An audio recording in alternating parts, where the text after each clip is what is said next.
Hello and welcome. My name is Derek Schreiner. Today I'm going to be teaching you how to play Operation CanCon. Now, Operation CanCon is a series of 3 game books. The first one is set in the 80s, the second one is set in the 90s, and the third one is classics. It's everything pre-1980. Now, you don't necessarily need these books in order to play. I've made up some custom sheets, and you might want those to play, or you can just follow along yourself. And these 3 sheets, especially this checklist, can be downloaded from lockdownludenaut.com. I'll include links in the description. And you can play along, or you can just watch if you prefer to just watch. If you do decide to play, you'll want something also to write with, and 3 6-sided dice as well to make the rolls. If you're looking for a deeper dive, or you're looking for the original reveal video for the Operation CanCon books, they're available separately on YouTube on the Lockdown Ludenaut channel. But for now, we're going to look at the basic rules, the more advanced variants, and New Game Plus, and how to play.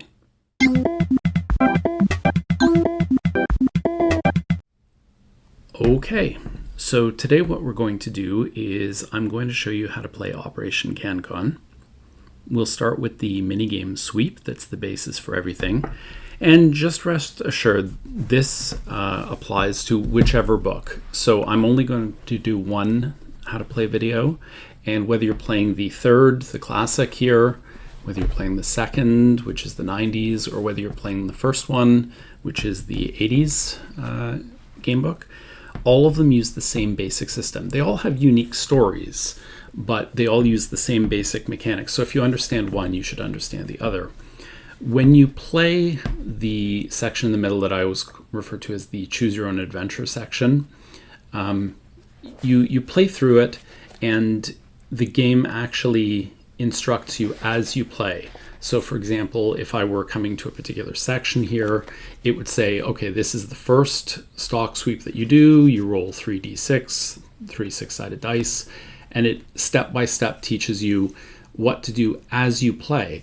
And then if you need to refer to further information, it will tell you this references step J in the basic rules. You can go back to the initial, I think it's a dozen pages or 10 pages or something. And then, for example, if it was step J, you could look at step J, and it goes into more detail about what you're doing exactly. But that's kind of integrated into the narratives of the 3 different stories. I'm just going to kind of excerpt it and just play the game in isolation. And to that end, I created a custom playlist, or checklist, I should say, based on a playlist of music with 56 new songs. Every one of these books comes with 56 songs in a default checklist, or you can always make your own. You don't have to use the defaults. But I chose 56 80s songs, or 56 90s songs, or 56 classic songs, and I'm defining classics as the 20th century up to 1980. The one that we're playing with here today is a new list, and it's based on songs, 56 of them, from the year 2000 up to the present. At least as of this recording, it's 2025. So it's not exhaustive, but there are selections that I've chosen here for the purposes of this tutorial, just to have something original to play. And because it applies to all of the books, I thought we might as well pick something that isn't particular to any one book. It can kind of stand on its own. If you want to get these materials that I'll be using, for example, this is the checklist. And here we have a triple constraint grid, which we'll talk about later, and a store grid, which we won't talk about too much, but I'll talk about it a little bit shortly. You can download all of these from lockdownludenaut.com.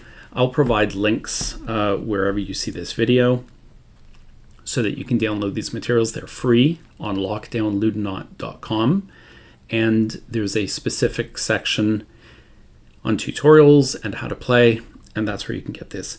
Now, if you don't want to play along and download these materials, that's fine. You can just watch this video. You don't have to do anything in particular. You can also, from lockdownludenaut.com, find a sampler. Now, the sampler is specific to the 80s book because it was the first one to come out, and I created a sampler. But it gives you the basic rules, and those also apply not only to this tutorial today, but to the 80s book, obviously, as well as the 90s and the classic book, the third one in the trilogy.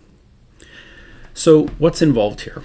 The first thing I'm just going to touch on briefly is the store grid, and that's one of the sheets you can download. Every one of these books has as kind of a central conceit or a central concept the idea that there are 8 different stores tied to different areas of Toronto, Ottawa, things like that. And they're actual stores that existed. A few of them might still exist, but most of them existed in the past and are now out of business. But they're specific to those eras. So it tends to be 8 stores that were very popular in the 80s or 90s. And this one is a blank sheet.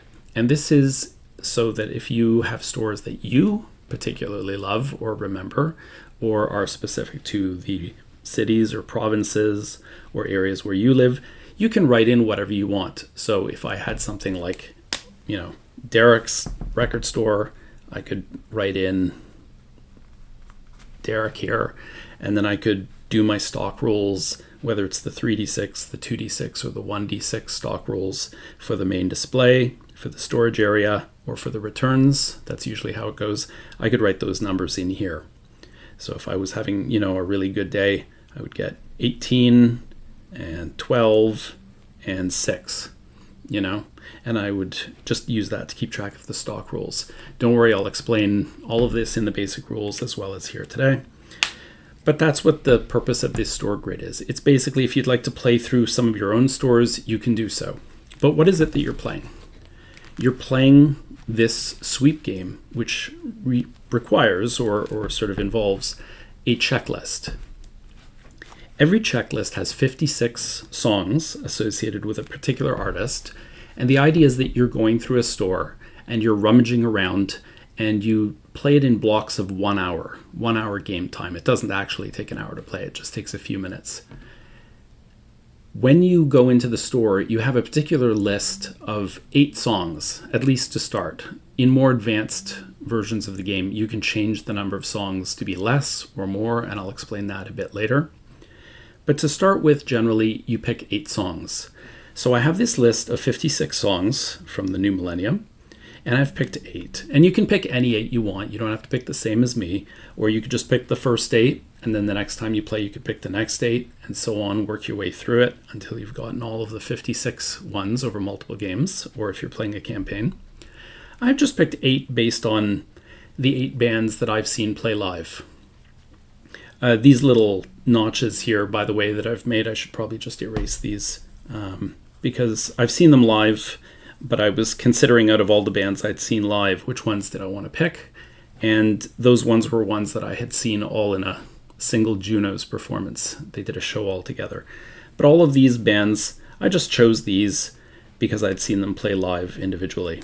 So Bare Naked Ladies, Glass Tiger, The Grapes of Wrath, Lily Frost, Northey Valenzuela, which I consider sort of part of an odds show that I saw, The Orange Alabaster Mushroom, which is a great indie artist, Sarah McLachlan, and Spoons. You can pick any 8 you want. These are the 8 that I've picked. So each of these columns here represents one of the 8 stores that I mentioned on this sheet on the other side. I'm just going to start in A, which is the first store, and just to play one game, I'm just going to limit myself to this column here. These columns represent the inventory or the stocks of a particular store. So these stocks could have potentially 56 different things, but you're not going to encounter all the albums at all the stores. It kind of depends on a bit of random chance. And the random chance is based on a number of dice that you roll, 3d6. So I have 3 hopefully Canadian looking dice here, appropriately enough, that I will roll. And then what I do is I pretend I'm going into a store and I'm looking for the 8 that I've marked here. These are the ones on my sort of want list. I'm targeting these specific titles, and I'm looking for the Bare Naked Ladies album that contains Snack Time, or I'm looking for the Glass Tiger album that contains I Take It Back, or so on. So these are all just songs that I love and that I'm looking for by artists that I enjoy. And I'm going into this store, and I'm going to go into the first store, and I'm going to look for the albums that contain this particular song or any of these 8 songs.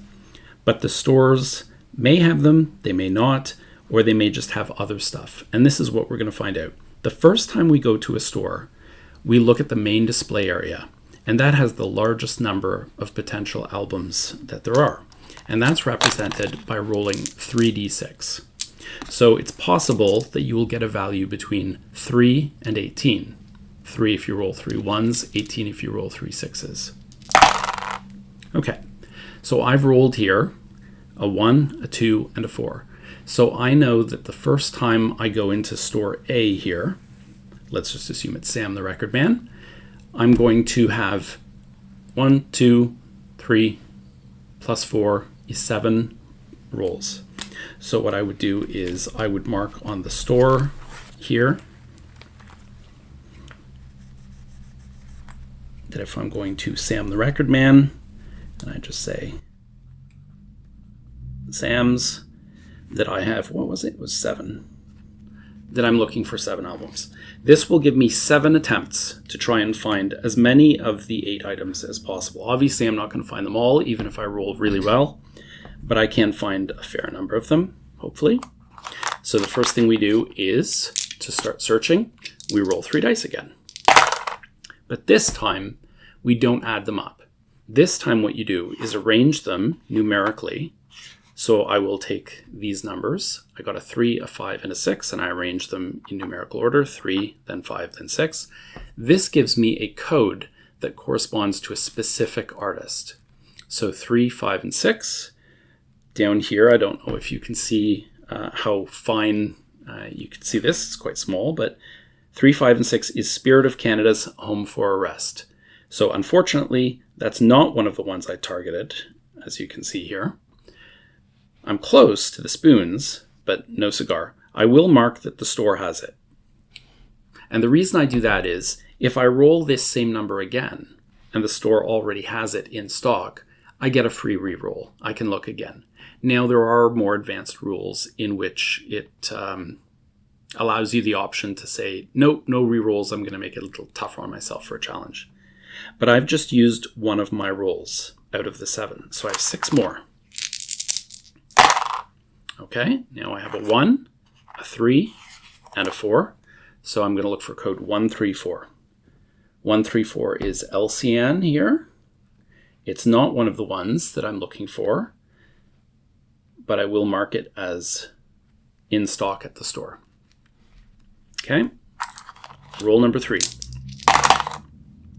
Now we have 4, 4, and 5. 4, 4, 5 is Tegan and Sarah, which is right over here. And I'm going to mark it in stock, but unfortunately, again, it's not something that's on my list. Not having a very good day here so far.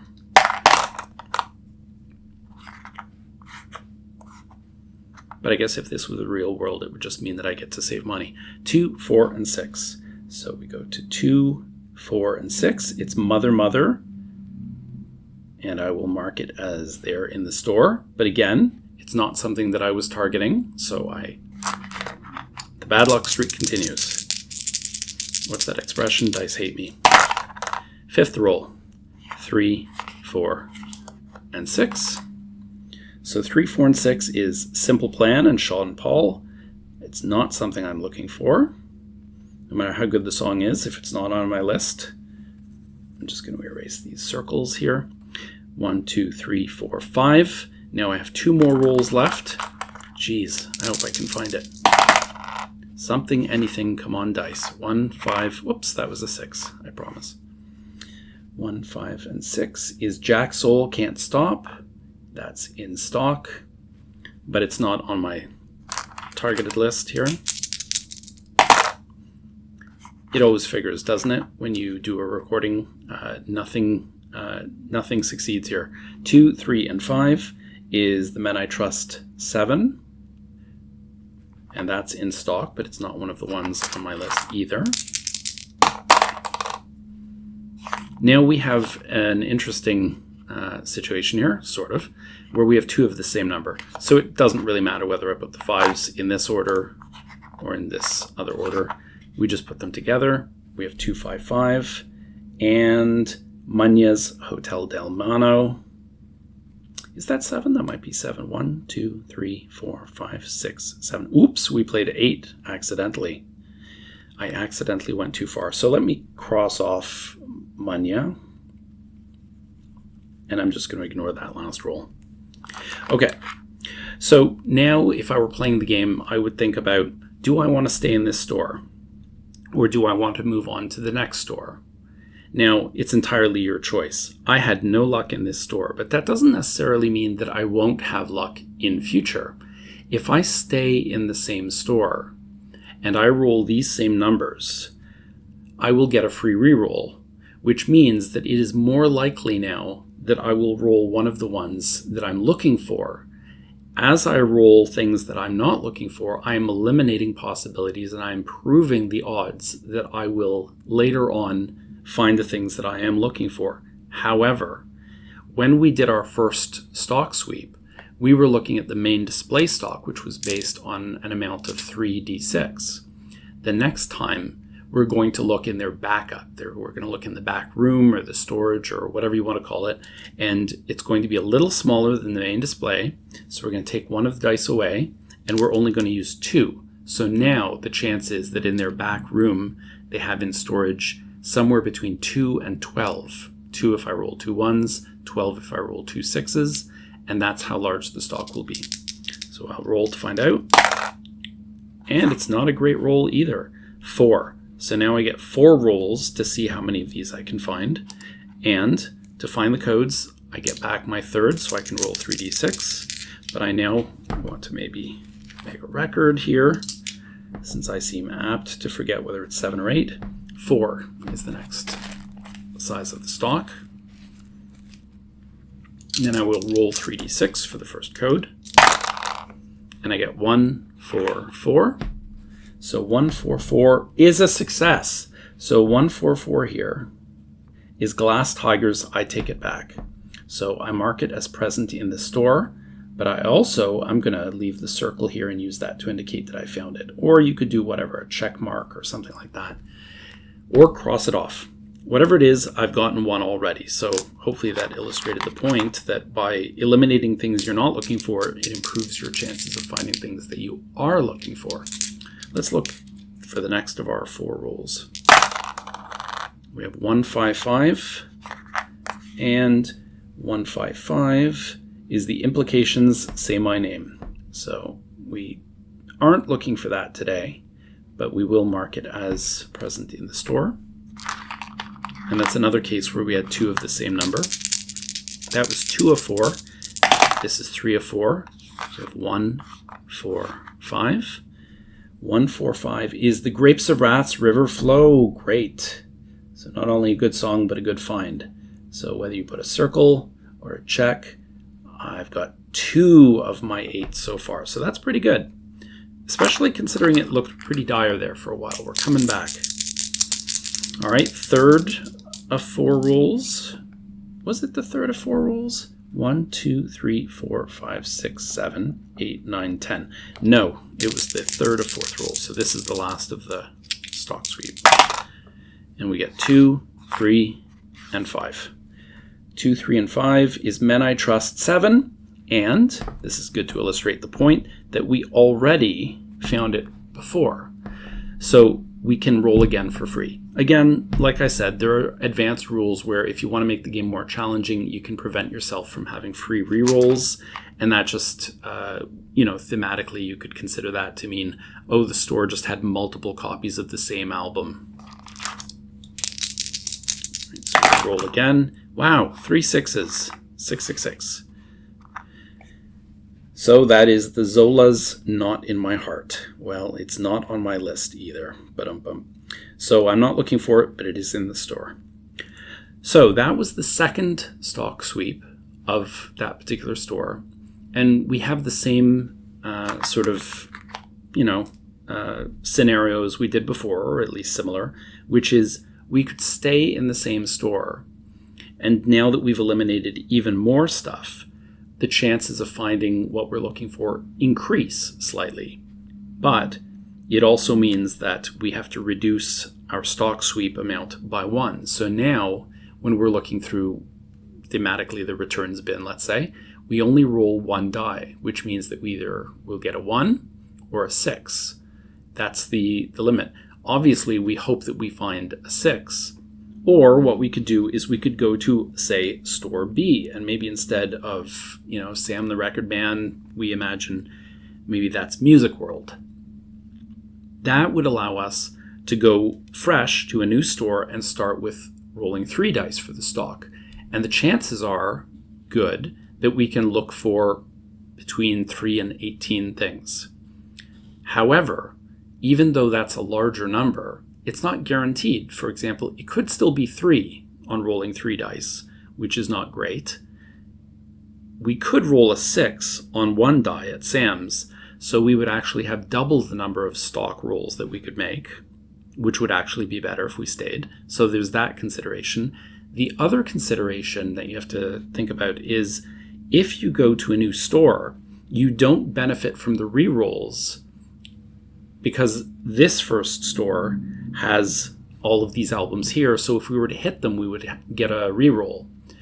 So I tend to be inclined to stay at one place and sort of farm it a lot more. Whereas other people might prefer, I'm just going to go to every store once, and then in my 8 hours in a day, for example, because each of these sweeps takes 1 hour of in-game time, they could potentially have 18 here, 18 here, 18 here, 18 here, all across the 8 stores.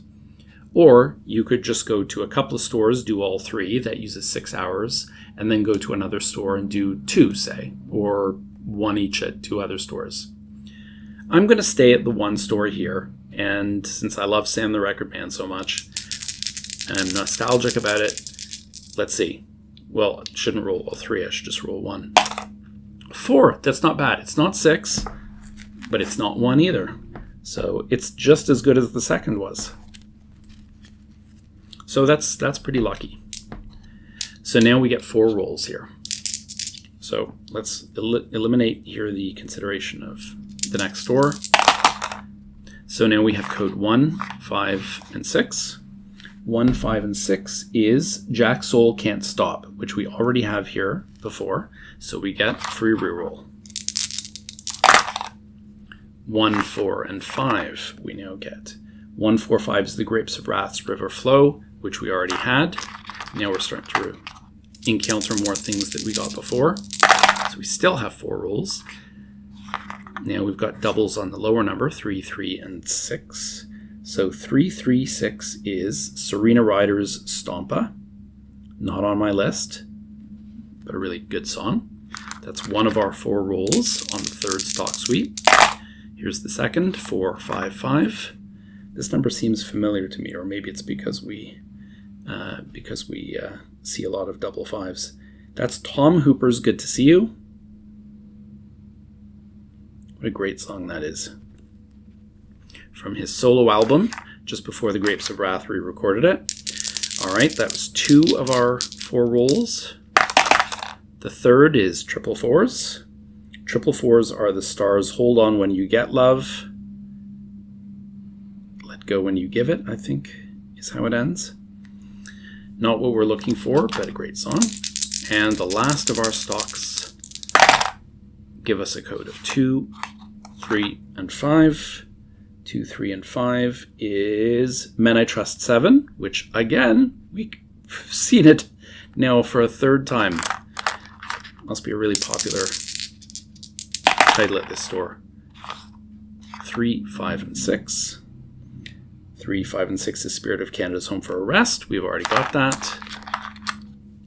Oops. Got away from me. 1, 4, 5 is Grapes of Wrath River Flow, which we already have seen. 4, 6, and 6 is the Trans-Canada Highwaymen, theme from Trans-Canada Highwaymen. That is a great Canadian supergroup, but it's not on our target list. So now we're done at this particular store. You can only sweep 3 times at a store, and you can only sweep 8 times overall. So you can sweep once at all 8 stores, or any combination thereof. So you could do 3, 3, 2, or you could do 1, 1, 1, 1, 1, 1, 1, so on, all up to 8, until you've exhausted your 8 hours, and you have hopefully as much as you could find. So out of my 8, I found 2 of my 8. Now, I'm not going to go through and do this all, but how you would track this on the store grid is, as you go around here, if you do one at each of 8 stores, you would follow along from the top right corner where it's marked number 1, and then 2, and then 3, 4, 5, 6, 7, 8, moving clockwise around the outer edge here. And then presumably once you've done 8, you would write down the number that you got. So let's say, for example, I targeted 8, but I only acquired 2. Let's say I had a really, really bad day and never acquired any more here. I got 2 out of my 8, basically, and that would not be a great score. But, you know, the chances are pretty good that if I found 2 out of 3 here, let's say I got another 2 out of 3 somewhere else, and then maybe 1 out of 2 somewhere else, then maybe I would wind up with 5 out of 8 or 4 out of 8, you know, something like that. Who knows? We may never know, but you can find out by playing yourself. Anyway, that's the basic game, that's Sweep, and I think it's actually very simple. It's just a matter of rolling to find out how many rolls you get, then rolling that number of codes, seeing if they match here with something that you've targeted. Whether they do or not, make sure that you write down in the store that it's in their inventory, and that way if you hit that code again, you get a free reroll, unless you're playing with more advanced rules. Speaking of which, let's take a look at a few of those rules now. Some of these books, or not some of these books, all of these books, have the same basic rule set. Even though the stories are different, the stores that you visit are different, the playlists and the checklists are different, there are similar rules in all of them. And there's a section called interlude, campaign considerations, where they talk about what you can do between games. So one game is roughly 8 hours of in-game time, or 8 sweeps at whatever stores you'd like. Then when you're done, you can look at your rogue points. Now, rogue points are kind of like what other games might call experience. So remember this sheet here where I got 2 out of 8? Let's say that's what I did the entire day. So I only got 2 out of 8.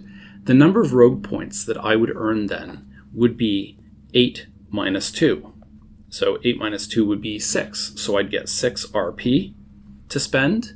And then rogue points are kind of interesting in that you can choose to spend them to make the game easier if you find it's difficult and you'd like to make it easier on yourself the next game, or you can choose to make it more difficult, because rogue points are used to invest in Can Karma effects.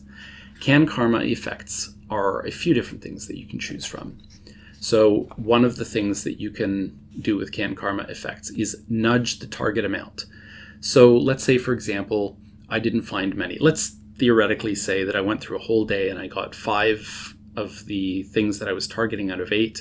And the next time I play, I just want to target 5 things. I could spend 3 of my rogue points to adjust the target amount -1, -1, -1. You could also make it +1 if you found all 8 and you thought, oh, that was easy, I'd like more of a challenge.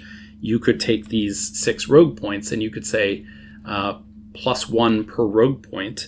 And then I could say, okay, instead of 8, I'm going to look for 14 in a single day to really challenge myself. Again, it's up to you what you do with the rogue points. And then every time you spend a point, you can spend at most 7 here, and you would just check these off with every rogue point that you invest here. The other thing that you can do is you can change the time. So instead of giving yourself 8 hours, you could plus or minus 1 hour for every rogue point that you choose to invest in shifting the time limit. So if you decide, I'm going to look for these 5 things, but I'm going to look for them in 5 hours instead of 8 hours, you could spend 3 rogue points, 1, 2, 3, to shift the time limit -1, -1, -1 for a total of -3 hours to make your day a little shorter. You don't have as much time, let's say. You've got things to do, so you're looking for all your target items in a shorter time. There are other options as well. You can roll all stocks at one store. That means all 3 stocks. Now, what does that mean? Remember when we were looking at the numbers of stocks, we would roll 3, then we would roll 2, and then we'd roll 1, and that would determine whether it was 3 to 18, 2 to 12, or 1 to 6 for the stock amounts. Now, obviously, it would be helpful to know all of those stock amounts before we even set foot in the store, before we even spend an hour of our time. So if we were to roll 3 and then we would get something terrible like 111, and then we rolled 2 and we got 11, and then we rolled a third and we got 1. That would be really, really terrible. That would mean that the entire store stock would come to 6 rolls, which is horrendously bad. You could potentially get 6 rolls just by rolling 1 die on a third stock sweep at a store. So you would probably not want to waste your time going into that store if you knew ahead of time. Whereas if you rolled all 6s constantly and you got 18, and then you got 12, and then you got 6, well, you know that that would be 36 rolls in a particular store, 18 plus 12 plus 6. That's incredible. You'd probably want to spend your time in that store because it would maximize the number of rolls that you get checking against your checklist. So that's what rolling all 3 store stocks per store does. And you get 8 opportunities to do so in a typical day. What else can you spend your points on or invest them? You can re-roll any die, and that's exactly what it sounds like. If I were to roll something and get a 1, for example, well, that worked out well, I would get the chance to say, okay, I'm going to choose that die and I'm going to re-roll, and I got a 6. That's an amazing example. Incredible. So that illustrates exactly the value of being able to re-roll any die. So you can do that 3 times, and you can spend your points on that. Lastly, you can tilt any die. Let's say, for example, that this is 236, and 236 is men without hats, head above water. But let's say instead I wanted 225, Lily Frost background radio. If I had a couple of tilts, then I could do 2 and then change the 3 to a 2, and then I could change the 6 to a 5. Because I'm tilting each of them down by 1. I could change the code, or you could use it towards sums if you want to change a sum up or down by 1 per rogue point spent. So you can change dice, and that allows you to basically say, oh, I got so close on this 1 die. If only I could sort of tilt it 1 number up or 1 number down. That's what this allows you to do. And that's the interlude section with campaign considerations. And then using those powers and spending those points or investing those points, you eventually try to get through all 56 of the songs on a list, whether it's this list or any of the ones in the books. And you try to get as much as you can, as high a point as possible out of the 56 using those powers. Let's say you're all done, and then you strike it all and you erase everything, or you print a new sheet, you start again. You want to try another game. Then you come to what are called advanced variations. Now, obviously, if you want, you can just play the basic game. You don't have to use any of these extra rules. You don't have to use rogue points. You don't have to do anything. It's all optional. But if you feel like you want to change things up or you want to challenge yourself some more, what are your options? Well, that's where advanced variations, some people call this New Game Plus or NG Plus, there are things that you can do. So what are the suggestions covered here? One is called real-time trial. This is just a little thing, but it's kind of fun, which is, let's say you played the game with a timer. That would add some stress, right? You would have to roll quickly and look for things, and it might, accurately sort of make you feel as if you're rushing through, that you're on a time limit that you're looking for. But what I think might be even more fun is, instead of using a timer that's just kind of, boring, make yourself a playlist with the songs. So maybe I go onto YouTube and I make myself a playlist with this Bare Naked Ladies song and this Glass Tiger song and this Grapes of Wrath song and so on. So I have all 8 of these songs. And if the average song is 3 or 4 minutes long, and then you have 8 of those, then you have, between 24 and 32 minutes, I'm choking, for you to get through this game. And that gives you a little bit of a time pressure, but it also sort of plays the music that you're looking for in the background, which is kind of neat. It's kind of thematic. Another thing you can do is no rerolls, and I alluded to this earlier, and that's the situation wherein you decide, if I roll multiples, as I kept doing with Men I Trust 7, I rolled every time I was sweeping the stocks. They just had tons of them. Must be a super popular album, so they were ordering tons of them in. Or maybe it's the opposite, who knows? But for whatever reason, I kept rolling this over and over again. And so if I were playing with no rerolls, that would have still used up one of my rolls and I wouldn't get a free reroll. So a simple little tweak here, but it does add a little bit of pressure. Another thing that you can do is spend, not invest, your rogue points. Now what that means is, in the base game, or in the sort of intermediate level of difficulty, when you invest points, if you find, oh, I'm not really using this tilt, and I kind of spent all my points on tilt thinking that this would be super useful, but I don't actually find I'm using it, well, maybe you can take it back, unspend it, and use that same amount, take back those 6 points, and allocate it towards different powers. But if you play with spend instead of invest, once you've spent it, it's permanent, it stays. You can't invest in other points unless you earn more rogue points. Another thing is that you can simply do without any form of can karma at all. So you're not allowing yourself to use any special powers, no rerolls, nothing like that. Another thing is the countdown campaign. Remember when I said that every time you do this, you spend 8 in-game hours, it essentially gives you 8 sweeps as you work around the store grid. Well, what if, for the first game, you got 8 hours, and the second game, you get 7 hours, and the third game, you get 6 hours, 5, 4, 3, 2, 1. So those 8 sweeps that you do have less and less time every time you do them. So the pressure is really on, and it's accelerating. It feels like it's getting shorter and shorter every time, because it is. So you want to do as well as you can up front, hopefully. Otherwise, the pressure is really on. And that's the countdown campaign.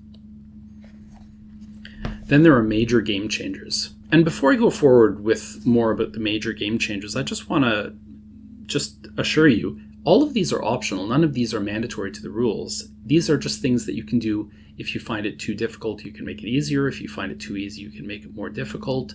And you can combine all of these things. There's no reason why you can't do countdown mode while you refuse to use rogue points, or no can karma while you do the countdown campaign, or listen to the music while you prevent yourself from having rerolls.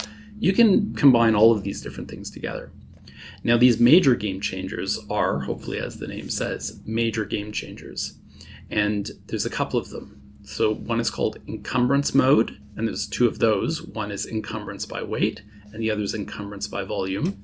And the other major change is triple constraint mode. And we looked at that picture earlier. I'll come back to that. But first, let me talk about encumbrance mode by weight and by volume. What these thematically mean is that, let's say you find an album, but there's something about it that is bulky. Let's say you only find the vinyl album instead of a cassette or a CD. Well, that means it's going to, out of necessity, take up more room in your pack. Or maybe it becomes heavier if it's a box set, let's say. But how do you determine what form something takes? Well, as with so many things in this game, you roll 3 dice. So let's say you've just rolled and you've just found something that you're looking for. Let's say the spoons you light up here, and we found this. We normally would say, okay, that's great, and check mark, and I've got it. But that's not how it works in encumbrance mode. Once you find it, you might have it, but you don't have it yet. You first have to figure out what format does it take. So what you would do is you would roll like this, and then you would say, I have 1, 2, and 1, 2, 3 here. Now, out of these dice, you choose one, and that becomes the weight if you're playing encumbrance by weight. And I choose the 1, obviously, because the smaller the number, the more I can fit in my pack, which holds 9 places. So if I can carry something with a value of 9, I want each album to be worth as little as possible. If I were to take 3, then that would be a particularly deluxe edition of the album with a big box and it's very heavy and all that kind of stuff. Then because it's worth 3 and I found 3 comparable things, that would fill up my entire weight limit of 9. I would rather, to get all 8 things, or as many as possible, have them all weigh as little as possible so that I could hold potentially, all 8 in a single pack that holds 9. So you want to get as low as possible. Now, obviously, if you were just to roll 1 die, that would seem very unfair, like, oh, everything is 5 or whatever. But by rolling 3, You can pick the one that you want. It's not as ideal as 1, but it is 2. So I will take the 2. At least I have that choice. Now, encumbrance by volume is a little different than encumbrance by weight.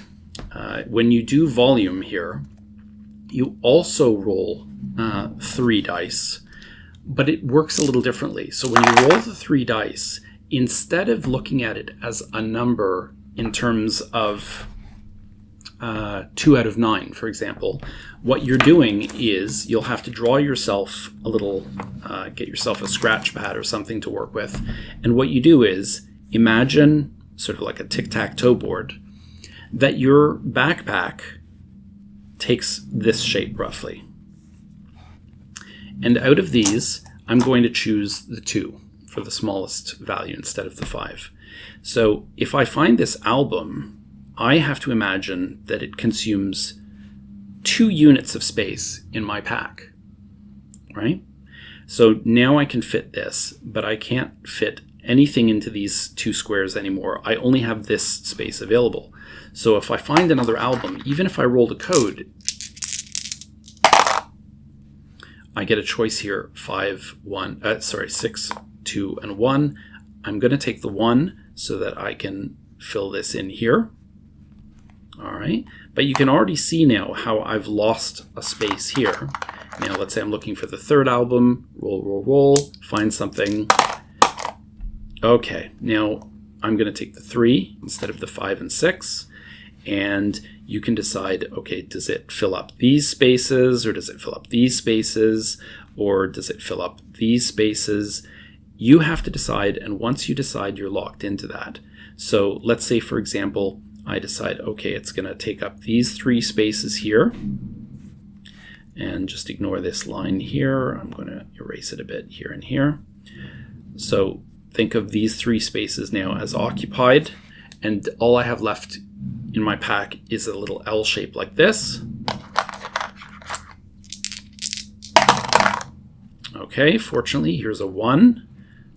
And let's say I choose this space. You can choose whichever one you want. It doesn't have to be that one.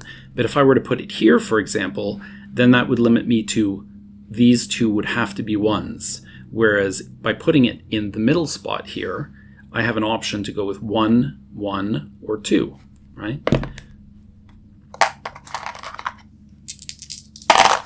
All right, there's a 1, which is good. Like that.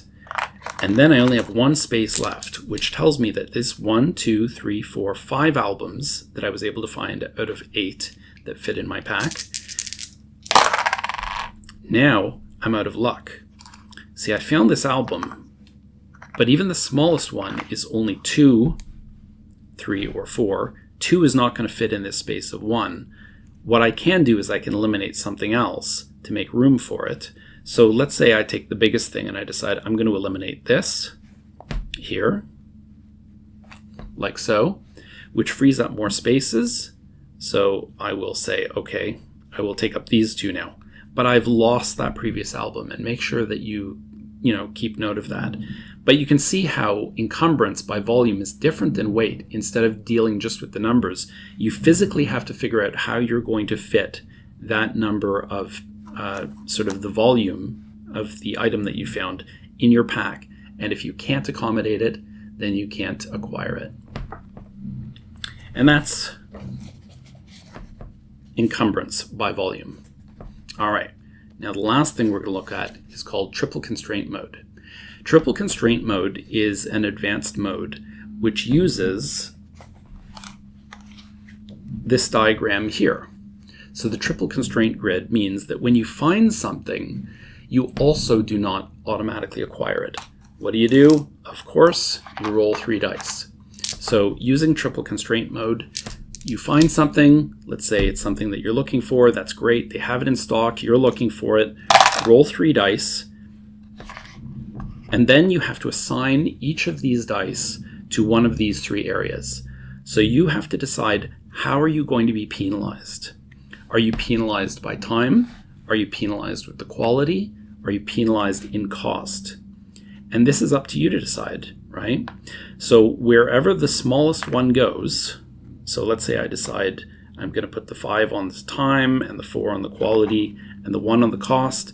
This means that I suffer a penalty to cost.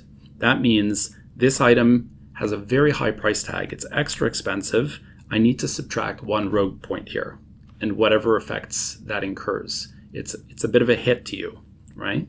But you could have chosen to assign it somewhere else. It's up to you. So let's say I'd assigned it to penalty to quality. Well, that suggests that the album I found is in terrible condition, might be unplayable, might have been broken, might have been returned, or for whatever reason, it's not the right thing. The quality is not good. It's unusable. You need to re-roll the last 3d6 code and look for something else. If we had assigned the lowest die to the penalty to time, that means time has flown, -1 to stock. So you've spent so long doing what you've done already, you don't actually have as much time left as you thought you might, and the stock becomes a little a little smaller by 1 to indicate that your time is running out. Okay? Now, it also could be the case, let's see. Nope, not right now. Let's try again. Nope, still nothing. Third time, or I'll figure something out. Yes, this is good. See how I rolled a 2, a 1, and a 1 here? The point I wanted to make is if the lowest number has multiple, then you have to pick 2 things to suffer. So I might choose penalty to quality and penalty to cost, and I leave my highest here. So the penalties are now doubled, and you choose which 2, whether it's these 2, or these 2, or these 2, essentially.